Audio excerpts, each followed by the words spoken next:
ukazuje v tejto chvíli ako nevyhnutné práve na obranu druhého piliera a nie je nejako nezvyčajné. Opozícia poukazuje na to, že ministerstvo práce chce dorovnávať na prípadajúce penzie ľuďom, ktorí pracovali v centrách rozdelení štátu a dôchodkových systémov ich poškodilo. Vláda, ktorá je zodpovedná voči svojej krajine a voči svojim občanom, by sa mala snažiť vytvárať podmienky, aby zotrvanie v dvojpilierovom systéme, kde je aj prvý, aj druhý pilier, boli pre občanov čo najvýhodnejšie.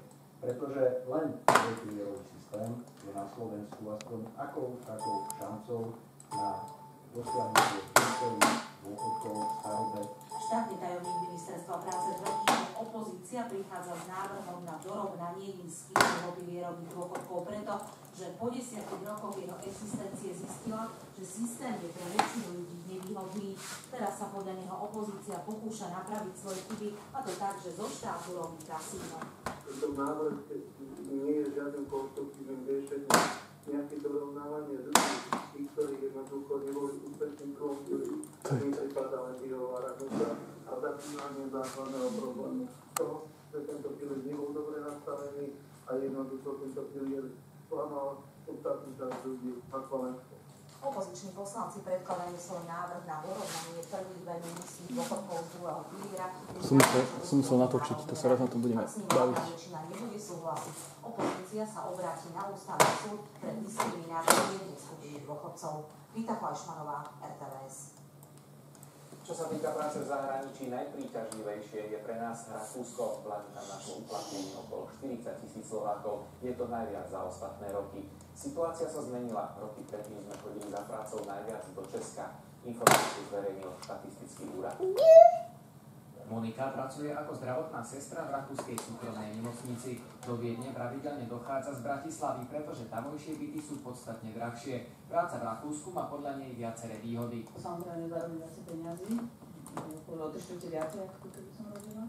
Sociálne podmienky sú úplne iné, človek počuje, ako sa starajú tí zamestnanci. Keď je naozaj veľa roboty, tak tam aj dohodia ešte nejakého zamestnanca k tomu.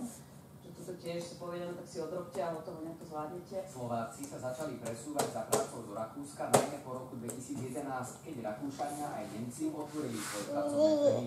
Slovákov v súčasnosti láka Rakúsko dokonca viac ako Česká republika. Zatiaľ čo rakúska priemerná čistá mzda je viac než trojnásobne vyššia ako u nás, platy v Česku sú vyššie len o 15 až 20%. V poslednom období v Českej republike výrazne zrastla nezamestnanosť. Niekoľko rokov dozadu ešte bol počet nezamestnaných v Českej republike podobný ako na Slovensku, teraz už je vyšší. Zrastla nezamestnanosť, tým pádom išli trošku nadol mzdy, rovnako kurz koruny už je iný ako bol 2-3 roky dozadu. Štatistici zistili, že Slováci sa za hranicami najčastejšie uplatňujú v stavebníctve a prírodných činnostiach. V Rakúsku však čoraz viac láka Slovákov práca opatrovateľov. K nášmu západnému susedovi často odchádzajú pracovať ľudia z regiónov Slovenska, kde sa miera nezamestnanosti približuje k 50%. Ľudia, čo v týchto regiónoch bývajú, prakticky nemajú šancu si v danom regióne nájsť robotu, takže hľadajú mimo svojho regiónu.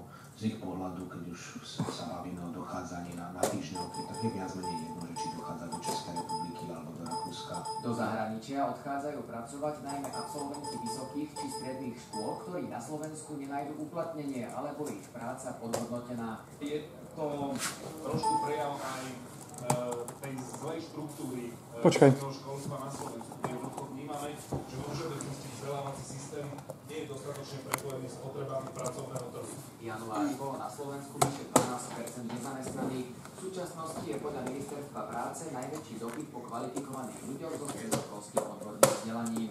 Marek Marušiak. Poď už dole. Poď. Najväčší je opatrovateľstva a zváračstva. Úrady práce oficiálne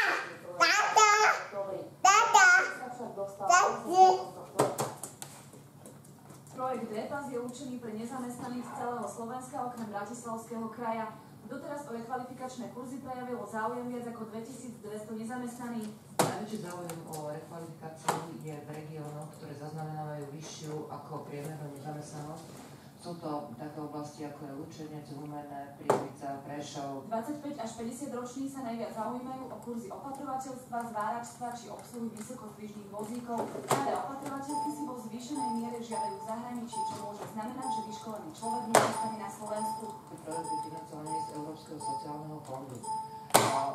Je predpoklad, že uchádzači o zamestnanie budú využívať otvorený trh práce. Aj keď uchádzač o zamestnanie odíde do zahraničia, najdôležitejšie na tom je to, že dokáže sám pracovať a dokáže zabezpečiť svoju rodinu. Podľa odborníkov je v zahraničí pomoc nezamestnaným na oveľa vyššej úrovni a rekvalifikačné kurzy majú proti Slovensku dlhoročnú tradíciu. Ak sa pozrieme na štatistiky z minulých rokov, tak počet rekvalifikačných kurzov sa pohyboval na úrovni 1000, možno 1500 ľudí ročne na celom Slovensku. Pre porovnanie v minulom roku bolo na Slovensku nezamestnaných zhruba 700 000 ľudí, takže úplne minimálne promile ľudí sa dostalo na nejaké školenia. Hneď v susednom Rakúsku na každého nezamestnaného v aktívnej politike, ktoré práve vynaloží štát stovkykrát viac peniazy ako na Slovensku, vrátane teda rekvalifikačných kurzov, tréningov alebo inej prípravy pre zamestnanie. Toto je u nás ešte stále malo v rozsahu a financuje sa to z eurofondov a nie aj zo štátneho rozpočtu. Projekt DPS potrvá do konca septembra. Ústredie práce, sociálnych vecí a rodiny predpokladá, že by sa do mohlo zapojiť okolo 10 000 nezamestnaných. Martina Rajtová, RTVS. Amerického veľvyslanca v Južnej Kórei Marka Lipperta vážne zranil útočník. 55-ročný Kim Ki-jong nožom porezal diplomata na tvári. Veľvyslanca ošetrili, v nemocnici však zostáva. Polícia potvrdila, že útok na Američana bol politicky motivovaný.